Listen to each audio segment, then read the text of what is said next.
Studio Plum. And I'm Sean of Renstead Interiors.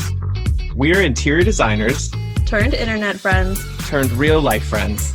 Welcome to the Hot Young Designers Club podcast. We're not that hot or that young. Every week, we'll be spilling the tea on how a new generation of interior designers can run their businesses. Welcome to the club. Hey, Sean. What's up, Rebecca? Hey, Rick. What's up, guys? Hey. We got three of us here. I feel like an honorary hottie. You are. It's the ultimate crossover. What are we calling this? The Hot Young Survivor's Guide? I love that. I think it's a working title, but it might end up at the end. I think it's perfect. We all need to survive, and we all need to try to stay hot and young. So that's right. Sign me up. Okay, so this is going to be fun. We have been like behind the scenes friends for a long time, and like I think it's been so awesome, Rick, that you've been like a great person to bounce ideas off of as we kind of are newer to the podcast world, and you're more of the veteran. And I've been a long time fan of you guys as well. So I remember you've been one of our biggest supporters, and one of the biggest reasons why we decided to come back to the show was your like support and encouragement at Vegas Market, and which was already January of 2022. Like that seems a long time ago. Like that's right. But you planted the seed when we were there, and then I think you asked and if we were going to come back, and then I didn't say no, and Rebecca was like, that wasn't a hard no. Like she was like stoked, and so it was like she shortly scheduled a call right after and was like, okay, let's talk about it. Like, but it wasn't like, are you going to come back? It was more like, you're coming back, right? Yeah, it was an expected question. Yeah. Well, listen, I love what you guys do, and I love that there are so many different podcasts out there. There's so many different ways to deliver this information and inspiration, and we all do it differently. And I'm glad that there's a bunch of us, and I think there needs to be 100 more of us so that we could really get this message of community and support out to the entire design community. So I love what you guys are doing. I think it's great. Same. And there's just so much damn information in this industry and so many ways to like approach being a designer. Yeah, I totally agree. There are so many different, the business of design is so damn diverse. And I think when people get into it, they think they're signing up for something very specific. And then you realize, oh, this is my business of design. Like I have to create this. I have to lead. I'm in charge. And then all of a sudden it's like, oh my God, now what? How do I do this? And who's here to support me? No one. Or us. No one and us. Or you're not finding the voice of someone who you connect with or identify with. And I think that's a challenge for a lot of designers is they're like, I don't know who to look to who is kind of close to what I'm thinking of or what I'm imagining for my business. And so that can leave you feeling like lost at sea of not having anyone else to observe and know that it can work out the way you're planning it to. Yeah, I really felt that in the beginning when I started, that I didn't relate to a lot of the super buttoned up professional design businesses. Not that I don't want to be professional, but I just wanted to make sure that I could stay me and work within my own brain patterns. And that's the beauty of this business is that, you can be you and you can have your own business. You don't necessarily have to emulate someone else, but we do all need to be somewhat on the same page when it comes to the basics, productivity, profitability, those type of things, because, generally speaking, our consumer base out there, they have a certain expectation that we all have to fulfill collectively. Or like change the thinking around, like there's some misnomers and misconceptions around designers that I think we can all work together to elevate or change. I agree. I totally agree. So we are just going to kind of interview each other. Yeah. Yeah. I think not. It's possible that not all of our listeners have listened to Rick's show or vice versa. Um, Rick, do you want to start by telling the hotties a little bit about you and the Design Biz Survival Guide? Yeah, for sure. So, my name is Rick Campos. I'm the host and founder of Design Biz Survival Guide, which is a podcast about life and business for interior design professionals. I'm a self proclaimed recovering interior designer. So, I've been in the business for about 15 years.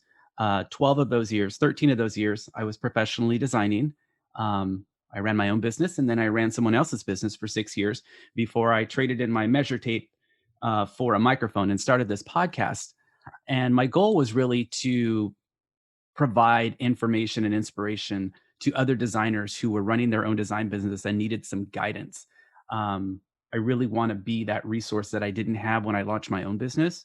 So I've been doing the podcast for 4 years now. And I also do business consulting. I've been doing that for 3 years. And that's it. That's me in a nutshell. Tell us about yourselves, because my listeners are going to want to know what you guys are all about. I think the first premise is that I'm Sean Surha, and I'm the owner and founder of Renstead Interiors. And in the Hot Young Designers Club, I'm your gay best friend that you never knew that you needed. I'm Rebecca Plum. I run the Studio Plum in Sacramento, California. And I'm the older big sister that you may or may not that have you wanted. resent, but know that she's right a lot. So good to have you right there within arm's reach, Rebecca. I'm also a good listener. Sean's actually kind of like the mean. I can definitely be the sassy friend who like pulls everyone back to reality. But I think that's the premise of the show. We started Hot Young Designers Club right at the beginning of the pandemic. In our first episode came out in April 2020, and it was like it just came together. And since then, we've explored the practical, the emotional, the logistical, the humorous side of being designers with this lens of we just want to be helpful. Like we just want other designers to find a shoulder to cry on, or someone with an extra idea that they didn't have time to think of, or just like give them something else that, you know, we're a little less formal most of the time. But ultimately I think we should just always say we're not that hot or that young. That is just like a state of mind. It's part of the joke. About like, I mean, it's part of the joke. We're in on the joke, guys. We know, but also we like to use like automation and technical tools and try to like stay a little bit ahead of things. You guys are very ahead of the curve. You know what I like about your podcast? Because like, you know, we all do it differently. And so my podcast, it's pretty consistent. It's relatively structured, although I tend to go off the rails from time to time, but I always bring it home. I have these 3 signature questions that I ask at the end. And it's really about, you know, my guest's journey in design. And what I love about your podcast is that it's so different than mine and everyone else's, because who wants to hear the same conversation in the same podcast episode over and over and over? So when I tune into your podcast, it really is kind of that little that session with your friends where you're like, what the hell? You know, and you can just like say whatever you want to say. And it's like, let's talk solutions in a minute, but let me just get this out. You know what I mean? And I like that, because designers need that too. You know what I mean? Like sometimes they just need a calm voice, and other times they just need a little bitch session and listen. Yes. Yeah. And that's honestly how it started. And that's how I talked Sean into doing it. Is we had met earlier that year, weirdly. It was like a long time ago. But we were talking literally daily, because we finally like found someone to connect with and have those bitch sessions or conversations or questions. Like, I'm lost with this. And we were doing it for hours every day. We were at the very like early January 2020. It wasn't like that busy yet. Like we each had projects, but we weren't overwhelmed yet. You know, and then like little did we know what was in store for us. But right. I know. But it was like, it reminded me of starting college Yeah. and meeting new friends, and you just can't stop talking all the time. So that was like I hadn't had it since then. So Let's that's when we're document like, this. we need to convert this, put it on the air because it's helpful to us. And Like that's what it's I've got to be always helpful thought to other too. I people. always say when people ask me, why did you start the podcast? And I always say, because I spent years and years and years having conversations with industry professionals and industry partners and all types of people about the business of design. And at the end of that conversation, I always wish that there was more people in the room that could benefit from it. So I think Hmm. that the podcast was such a perfect Yeah. solution to that, because now every conversation that I have is available for anyone to listen to. And so that's the beauty of podcasting. But listen, you guys met online, right? Yeah, we And met then through you met in Instagram. person in We Vegas, Yep. we had a little and then you've been Vegas inseparable meetup ever date. since. Inseparable. But But even well, I when we mean, we had weren't the state recording separating episodes, I us, was still but going to Sacramento, or Rebecca was coming to Los Angeles. And so we were still seeing each other, even when like airtime had paused or we had to spread out our publishing schedule because we got so busy. Like we were still having those side conversations. We were still on Marco Polo and text and like, and Marco Polo. Marco Polo is like our, if you guys aren't on Marco Polo with folks, the other busy folks, I feel like that's the best place because you're literally just dropping a video message. You get to it when you get to it. It's not yeah, like there's no immediacy.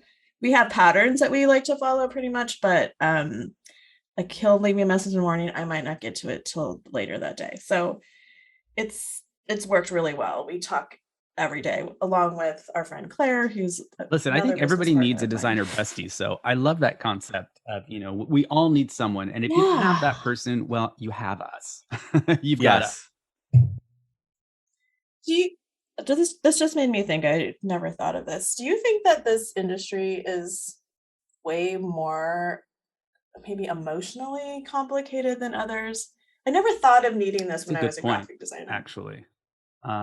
And when you compare our industry to other industries, do they all need as much support as we do? Like, are they making these same efforts to create podcasts and provide consulting and community and that sort of thing? Like, do they need it as much as we do? I've never really thought about it that way.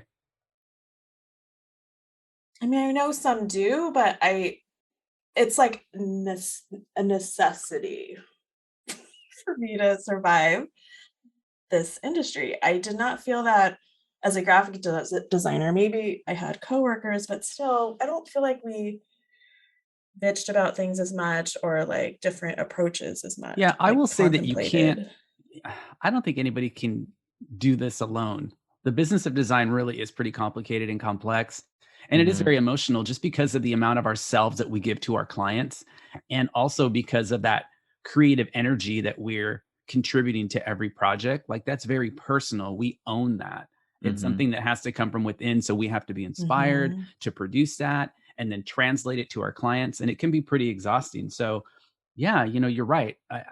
Before this, I was in the automotive industry and I really didn't need anyone. I just showed up to work every day and did my thing. But in this business, yeah, I definitely feel like I needed the support of a community, which is why community is so important to me now. And doing what we're doing now is so valuable, I think. Yeah. I mean, every project takes Agreed. hundreds to thousands of people that we never even see, between vendors and suppliers and mills and everyone who's helping everything come together. And I don't know that like every industry doesn't always have that same level of like interconnectedness, and also so many like make or break, failure points that could happen across the line of a project. So I think that definitely feels, for me, it feels really like you have to live in the I'm okay with things being out of my control, which is Right. hard for me, but it's learning to live with how much I'm out of control, how much I have influence over, and then how much I actually can control, and like really leaning into the stuff that I can control. And part of it is like having a community, being able to know that this is normal, being able to ask other people, does that sound right? Like I need that reassurance, even if I know how I can navigate through it. It's like you don't want to feel like you're repeating the same stuff over and over when you don't have to. Right. Yeah, and I also think it's the requirement of wearing so many hats that don't necessarily fit us. I'm like a pretty tried and true creative mind. So putting on a salesman hat, I can do that, but there's also Mhm. some like emotional and like pumping up that I need to do to feel confident. Putting on my accounting hat, ill-fitting. Ugliest hat ever. That hat is fucking tight. Yeah, that hat does not fit well. So, but I have to do it until I can afford to get help. So it's like, how do I negotiate Yeah, we that? don't have an accounting Yeah. department or an So, HR and department, then you know what I mean? Doing everything. no, we At least don't. most of us don't. But we got to do it all in a complicated way. Like as a graphic designer, it was That's what we straight do. service. Like this is my service I'm providing. But there was back in the print days, there were, but there normally aren't tangible goods that you need to like navigate and figure out and make profit of and get the taxing right and Yeah. all Yeah. that. So Rick, on your show, you have talked to a lot of designers because your show is on Design Biz Survival Guide. It's mainly around the interviews and being able to like get new information and talk to designers about their experiences. Are there some things that maybe like everyone would be surprised that all those designers have in common, that they're all sharing something similar? I would say that most designers, they all struggle with the same things. The big picture things, the obvious things like developing competitive pricing, time management, attracting the right clients, things like that. I think what we may not realize about each other until you hear it through conversation is some more internal things that contribute to the growth and success of our business, specifically success and our definition of success. So I talk about this Mhm. a lot on my podcast, and I'll be talking about it a lot more because big, it was a pivotal moment for me in my career. I think identifying and defining my definition of success really changed everything for me. And so I always challenge designers to do the same for themselves, because a lot of times if they're talking about, I can't seem to attract the right clients, or my business isn't profitable, my team, there's no stability internally within my office. What is causing all of this? And it's kind of like that concept of why. I think designers need to spend a little more time asking themselves why and defining their own definition of success and what's important to them and their Mhm. business, instead of what society is telling us or what social media is telling us. And so I think more designers need to ask themselves questions like, um, what is important to me? If I check these boxes every day or every week or every month, I can say in all honesty, I'm a success. I killed it today. And those Mhm. things can be anything. So, for example, like I said earlier, the beauty of being an entrepreneur is that we can develop our own business and our own schedule. And so that we can focus on things that are priority to ourselves, like being home for our kids. If that's a priority to you, if that's your definition of success, is dropping your kids off at school and then busting ass all day and then wrapping it up at 3:30 to pick them up and spending the rest of the day with your kids, if that's your definition of success, you should own that. No one should tell you that that's not hustle. That's Mhm. hus- that's hustle at a and it level that counts. you Like can't it even understand. counts. I can't. I don't Yeah. have kids, but that's just my example. I can It's only really imagine, hard. you know. So I so don't do stuff it. like that, It's too and it comes down even about money. It's like, Mhm. what do you need? What do you want? What's important to you? You want to Yeah. generate six figures every year and you want to pay yourself $85,000 a year. If to you that's your definition of success, it's going to make you happy and you're going to Mhm. feel good about yourself, then that's what you should be shooting for. You don't need to shoot for a seven-figure business and paying yourself $250,000 a year. You're going to run yourself ragged. And is it really important to you? Is that Yeah. really important to you? So it's stuff like that I think designers need to be asking themselves, um, even down to the type of clients that you work with and the type of services that you provide. Maybe you want to contribute to one charitable project every year. Why not? If that makes you feel good and if that's going to make you, wake up in the morning excited to go to the office, that's the mindset that you need to be in. So Yeah. everybody's definition of success is going to be different. but I think it needs to be very, very personal, and we need to kind of shut out the noise. Notice how none of Mhm. those examples had anything to do with Range Rovers or the number of followers on Instagram. It had nothing to do with that. And if that's important to you, then maybe you can add that to your list. But I would challenge you to dig a little deeper and focus on things, like I said, that make you sleep well at night and make you want to get up in the morning and just get to work as soon as you can. Yeah. Money is like only one facet of that question. Like it's not the answer to anything. It's only like a means to the thing that you want, and it's not the only thing that's going to help us feel like, I don't know. I don't want to be, I left a career. I left a 13-year banking career because I knew that it wasn't right. And I went back to design school because I knew that career wasn't right.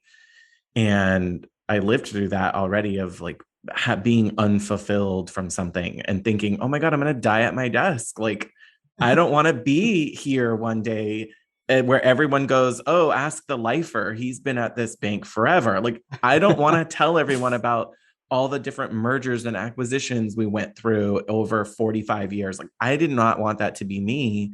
So it really did like forcibly shift where my priorities are and what was important when I moved to design, because like I had to. I didn't have that same job. I didn't have that same check, the same bonuses. I didn't have the same time, in my life anymore. Like everything switched dramatically.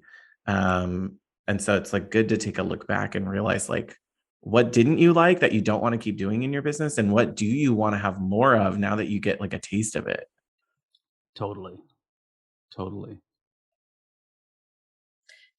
Yeah, and for me, I definitely left an industry and I was a I was a partner in a advertising marketing design business, and I got super burnt out for a variety of reasons, but I knew that I wanted to just try something completely new. I was in my 40s. It was terrifying, but I had the support of my husband and my family, and I just knew I had to try it.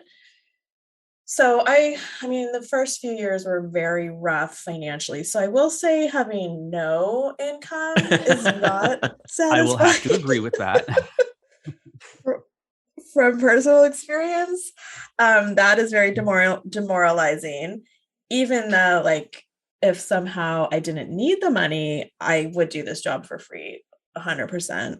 But like, we need money, and so now that I'm like kind of finding a better balance between having a more comfortable income and still being able to do the parts of this job that I love and fulfill me creatively, I think that's like those are the levers that I keep playing with. Like, how can I find that balance? And I think it might change every day. Like today, I want to hustle and get paid. Tomorrow, I'll play with the pretty Well, colors. let's bring the podcast into the mix now. So, what role does Yeah. the podcast for you guys play in that list? Like what box does it check? How does producing this podcast fulfill you and fit into your personal definition of success?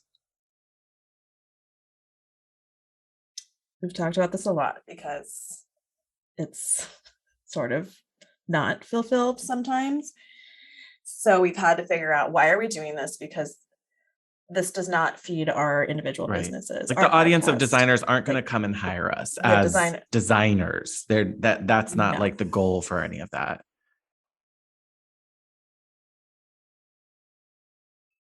So I think, and we talked about this a little bit earlier, it's it started as that way of like baking in colleagues in like the water cooler that I did really, really miss. I always had trusted coworkers or business partners that were in on the behind the Mhm. scenes level with me, that maybe the emotional support wasn't as required as this job is, but it still was needed. Um, and I just think like it's been an experiment. I think we've all talked about this. I come from an Mm. industry that had a lot of distrust, like advertising, like it's very competitive. People do not open each Right. other's doors and help each other. Like it's just not. So Sean and I have had this experiment of what if we shared everything? Very Like, vulnerable, like technically, I guess we're competitive. Yeah, like, what if we just didn't hold anything back? What if we shared all the documents that we use and run and help each other and improve them with each other? What if we talk about, like, all the crappy stuff and the, yeah, vulnerable things? How would that make us feel? And it's it's really only liberating, helped honestly, our to like, businesses. it's almost like what the closest thing I can imagine it is it's like if you have a secret for a really long time and it starts to take over your life, like it starts to be like, I have to constantly keep this up. I have to Mhm. lie to people and build stories around it and hide something. And and then suddenly you don't have to hide that anymore. Like there's no more secrets. You can tell everyone, you can share all of it. It's all out there. And then suddenly it loses its, like the lie, the secret loses its power over you. It's now rendered harmless. Like there's nothing it can do. It's just a little squeaky thing in the corner of the room that's running away. And so I feel like the pressure of our industry and this idea of what we think other successful designers look like or the projects they're getting and all of that, like the podcast, the Hot Young Designers Club, has really helped me put those things in perspective and realize that all of this weight I'm bearing, all of these expectations I've put on myself, all of these comparisons from other designers, they don't have power over me anymore. Like I no longer let Mhm. them hold themselves over me because I've had the fortunate place to find a community of designers, and it's only grown exponentially.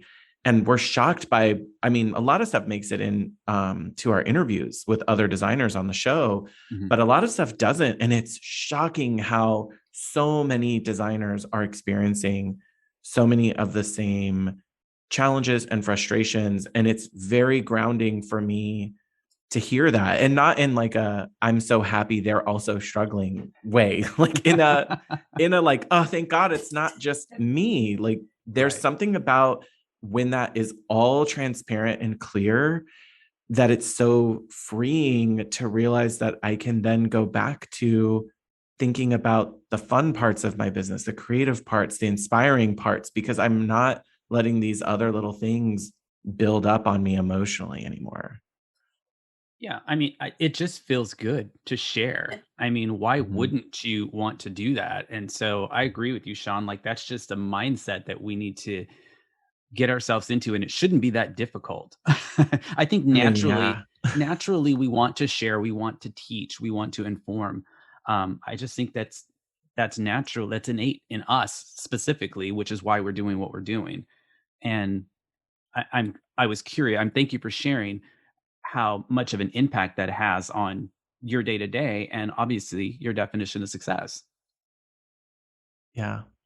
Thank you. I'm glad we brought it up because I think we've all, for Rebecca and I, we've learned a lot about it over the years. So it's still forming. I think if you came back and did the same, if we had the same conversation like 4 more years into the podcast, it would still sound very different. Like because we're just constantly changing and growing and evolving and But a lot is the same, like, imposter syndrome is across mhm, everyone feels it at some point. Mhm.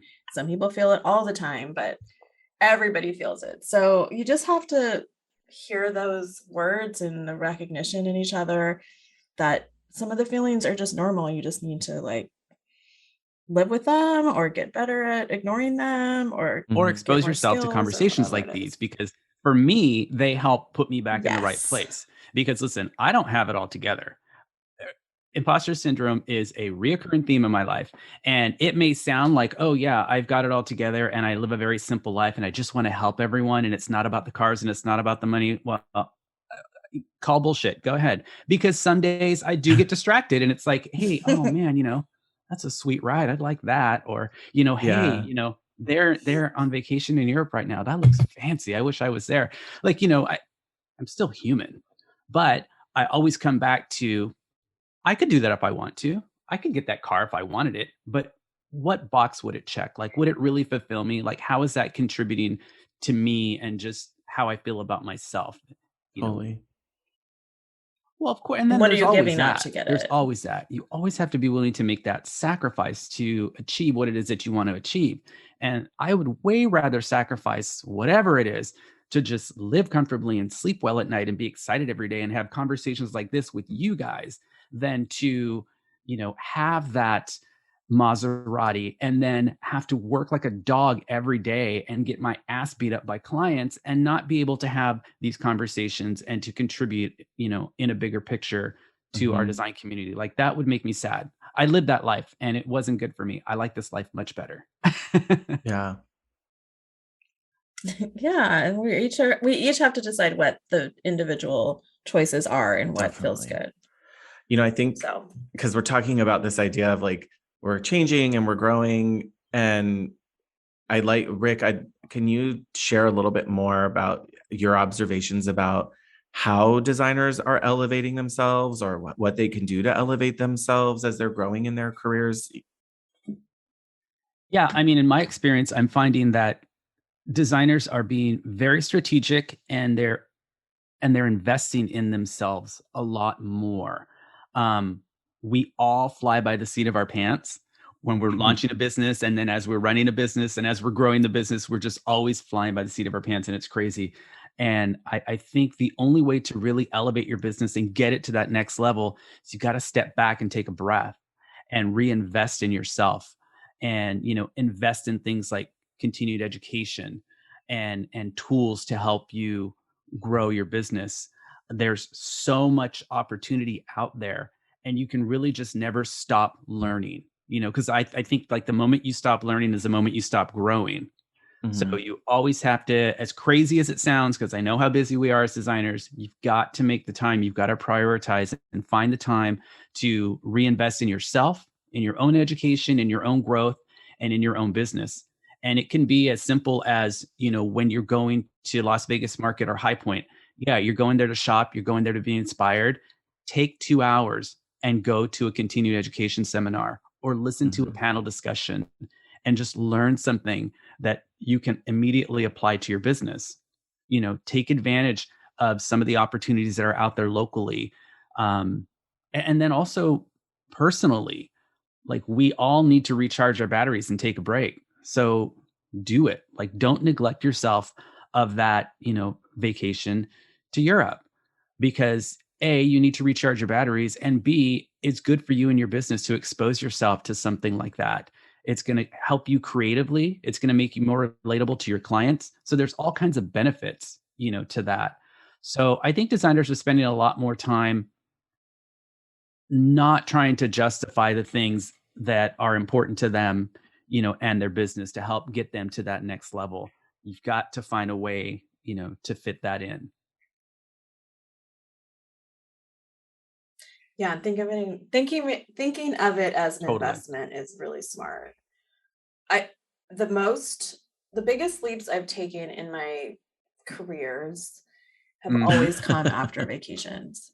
It's really weird. Like things will just like even if I'm not like thinking about it, which I usually am not, but it'll just like I'll come back and The something will clarity just hits you. click like, oh, whoa, this has to change just like this. And boom, Yeah, I can say takes the me to same another thing. I think I've place. had some of my biggest epiphanies, on major vacations like that, which makes my husband a little bit nervous. But it allowed me the time He's to like, really, what's really think next? and prioritize and say, this is what I want to do and this is what I need to do to get to this place. Yeah. Sometimes you just need to detach and focus on that because, that's I think we're operating off of Mhm. momentum so much during our week, like the Preach. momentum of hustle yeah. and the next thing and the list. And then it's just like the inertia of it all. Like we need to stop it. So we're like, okay, I'm stopped. Now which Yeah. direction Yeah, am I because I think, choosing to Sean, go? and also to answer your question, I'll give you an example. I speak to a lot of designers who want to take their business to that next level. They want to cross over into a more luxury market. That's Sure. very common when I speak with designers. That a lot of times, one of their priorities is to kind of take it up a notch, really focus on attracting luxury clients and investing themselves in creating and producing luxury projects. In order to do that, speaking of the momentum, Rebecca, you can't just let your business take you there. You can't just be like, I'm working hard, and this is really going great. So eventually I'm going to get to that place. You need to take it to that place. Like it requires effort from you. So you need to stop and recalibrate to get your business to that level. You can't just rely on the momentum. So, and a lot of designers are shocked. Like, this feels like I'm starting my business over again. And I say, because you kind of are starting your business over again. Yeah. And It's a guess different what? kind. Yeah. And you're probably going to do it 2 or 3 more times. If this is your career, if you're a lifer in this, you're probably going to do this 2 or 3 more times. And I think the people that kind of embrace that mentality are the ones that really take it there. And listen, this business, I say it all the time, you can make a bucket of money in this business.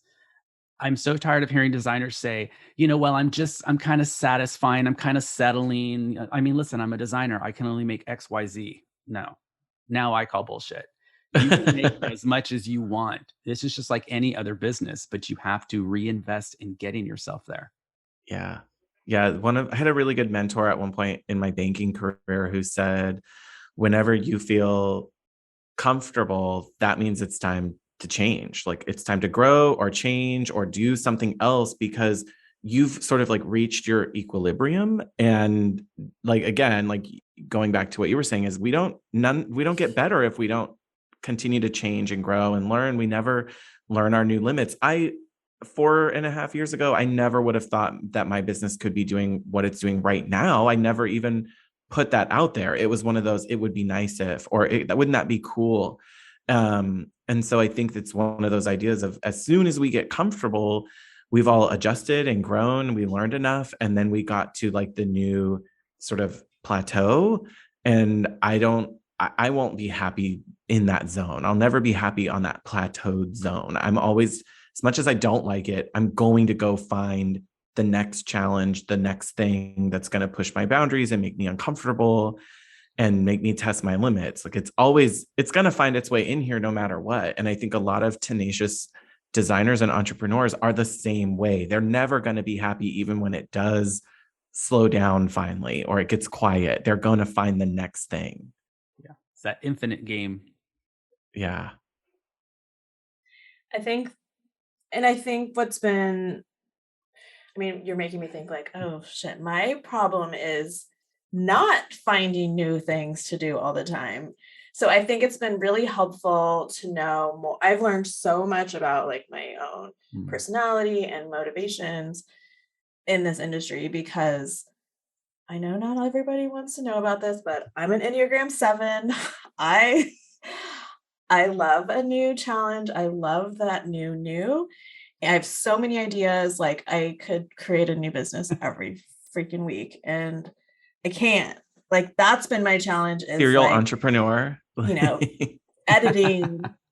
Yeah. Like editing it down to the things that I need to just focus on right now and giving myself permission to like, you can evolve later.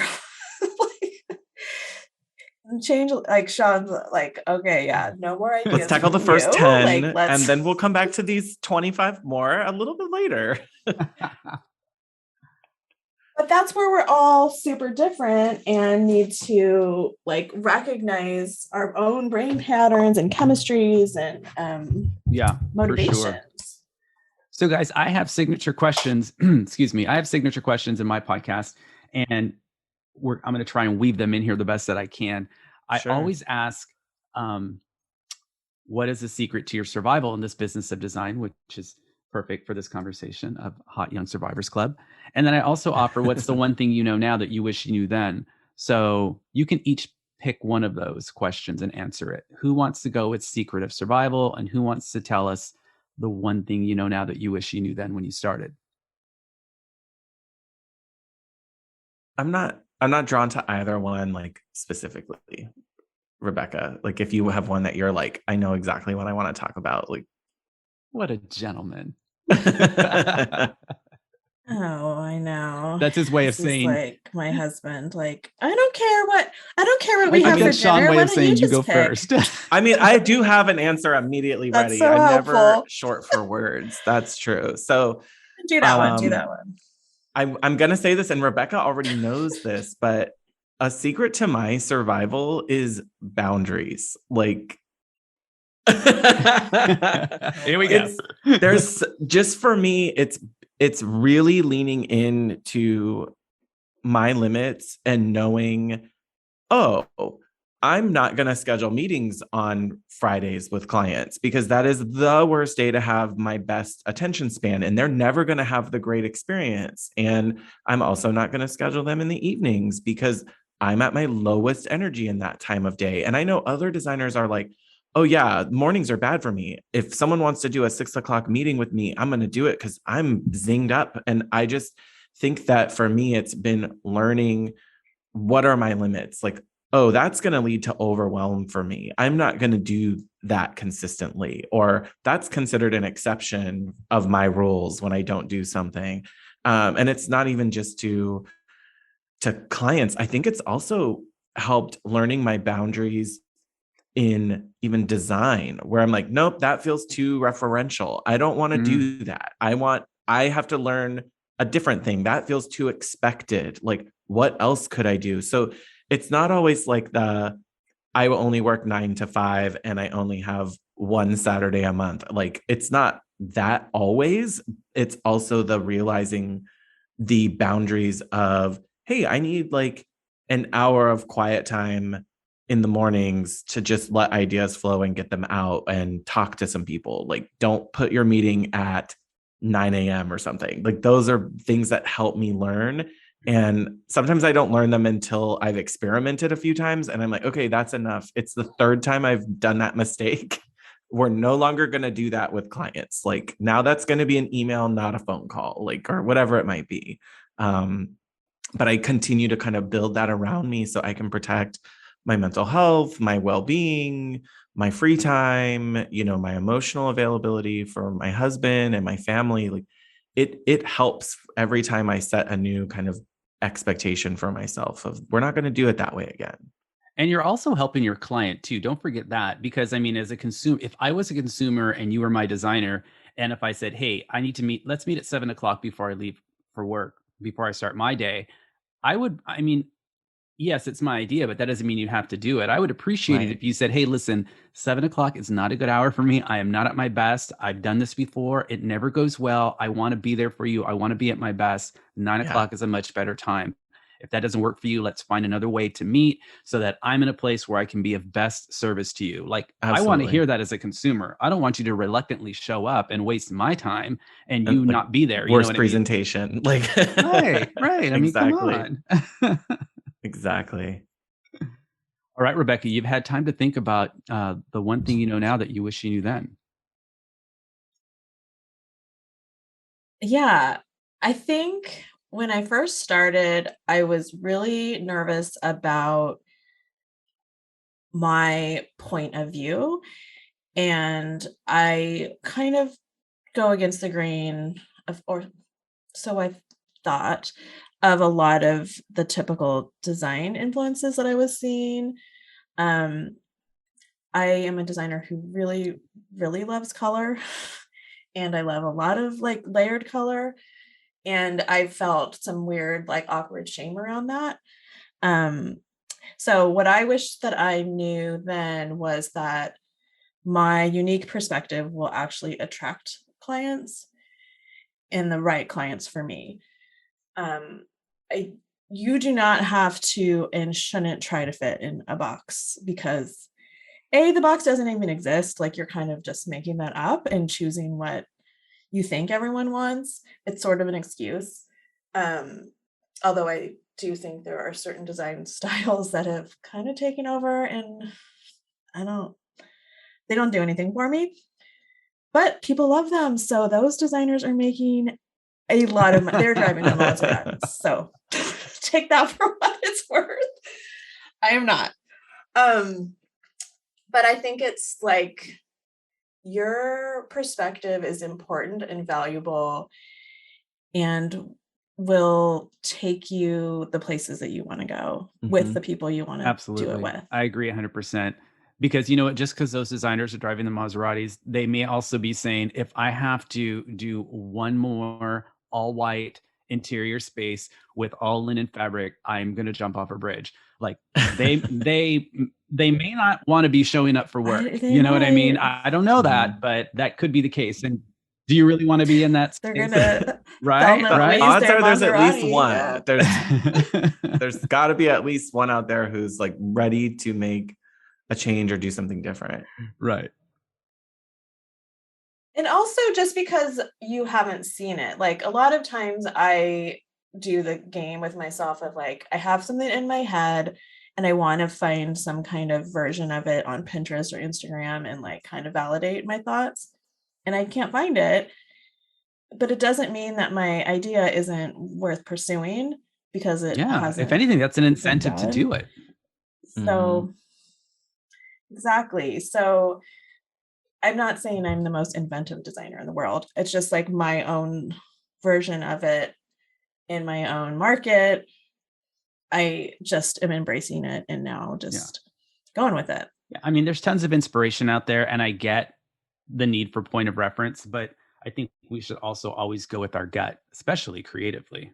Especially creatively. That's why we're doing this. You know what I mean? And there's clients that want They that. do. They want the best from us. Big You know, time. if they wanted what's already out there, they could just, you know, they could emulate it themselves probably. You know, they're relying on us for something fresh and different and special. Yeah. Yeah, they want something different from all of us. I think it's been shocking how many times clients think they know what they want and they're like, "Oh, I just wish it was a little bit more," or like, could we do this fabric a little brighter or more colorful, or, "Oh, that's so surprising. What about," like, when we unlock their sense of like adventure, it's like, "Oh, perfect. Like now I can really show them the real extreme of my ideas. And if they have to reel me back, great, but at least I can show them the full extent of where we can go." And I think that also relates to like designers and in their businesses, is like, once we understand the extremes on either end, we realize, oh, there's so much further that we can push what we want to do and how we want to accomplish it and everything, because we know that we're not just inventing everything from scratch. There's so much possibility. Which is also takes me back to what is freeing about the idea of having designer besties that you can trust, because clients are attracted to each of us for different reasons. Like, even though Sean and Claire and I, there's like of the Venn diagram of it all, there are some overlaps in our design styles and things we like, but we're going to attract totally different clients. Everybody needs a designer bestie. So 100%. They do. So let's talk about ways that we're promoting that, because I like what you guys do, and I want my listeners to know that when they listen to your podcast now, they know what they're going to get. This is their introduction to you guys, if they haven't listened already. And you guys, if you haven't listened already, go right to iTunes, to Hot Young Designers Club, and just check out the conversation, because I think it's so fun. But in addition to that, I like what you guys do. I like that you go to markets, that you connect with the design community, and you kind of promote that same kind of, you know, designer bestie that you guys have, which is so important. So I appreciate the fact that you guys are all about community. I like what you do. Thank you. We have an episode about this coming up a little bit, and where we touch on this a lot. But I think one of our biggest things that we always say is, if you're on Instagram, show your face. So your clients can get to know you and feel comfortable with you, or future clients, but also so others in the industry can recognize you. So that's how we've met so many people, is because they recognize us at market and they stop and say hi. And then we have conversations, and like Sean just had lunch when someone we met at they came to LA and they were like, "Oh, I'd love to have lunch with you." I'm like, "Of course." Like, I love that idea. Like, what else am I doing? Yeah. Now she's in the circle. I mean, it just keeps growing. I think that's part of the reason too, why the podcast has now grown into we kept hearing like designers who are wanting more, and we tried coaching for a while, and we have since retired coaching for the moment. It's now only available within our new community that we built. And Rick, thank you for being one of the first joiners of our Patreon community. But that's why we built our Patreon community, was more kind of private discussion versus just like an Instagram comment or a random email. But we also wanted other designers to be able to find each other, and they can write messages on the boards, they can talk to each other, but we also can connect and find out what they need the most from us or what they're missing that no one is addressing. And the Patreon has been a way for us to build that community, but it's also helping us grow the community, because with a little bit more of some financial support, we're now able to put more of our work out there instead of it just pulling from our free time from our businesses. Now we're able to provide even more, which there's not always a ton of free time. So Don't make Sean quit again. So we have 3 different Patreon tiers that are built around sort of different levels that designers are at.